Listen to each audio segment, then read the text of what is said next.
తులారాశివారికి మహాశివరాత్రి వరకు అత్యంత పరీక్షా సమయం నడుస్తోంది.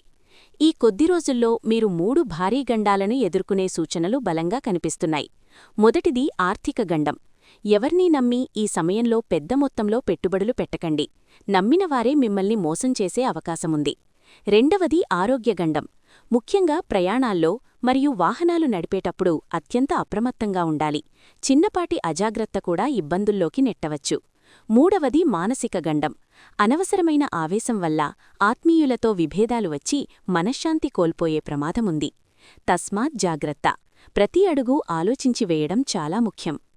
ఈ గండాల నుండి గట్టెక్కడానికి మరియు పరమేశ్వరుని అనుగ్రహం పొందడానికి శివరాత్రిలోపు ప్రతిరోజు శివలింగానికి అభిషేకం చేయడం లేదా ఓం నమః శివాయ అనే మంత్రాన్ని జపించడం శ్రేయస్కరం. మీ జాతకంలో ఉన్న దోష తీవ్రత తగ్గి శివయ్య రక్షణ కవచంలా మీకు తోడుంటాడు. ఏదైనా ముఖ్యమైన నిర్ణయం తీసుకునే ముందు ఓ నిమిషం ప్రశాంతంగా ఆలోచించండి. ఈ హెచ్చరికను మీ తులారాశి మిత్రులకు వెంటనే షేర్ చేసి వారిని అలర్ట్ చేయండి. మీ కష్టాలన్నీ తొలగిపోవాలని కోరుకుంటూ కామెంట్ బాక్స్లో ఓం నమః శివాయ అని టైప్ చేయండి. మరిన్ని ఆధ్యాత్మిక అప్డేట్స్ కోసం మన ఛానల్ని ఇప్పుడే సబ్స్క్రైబ్ చేసుకోండి.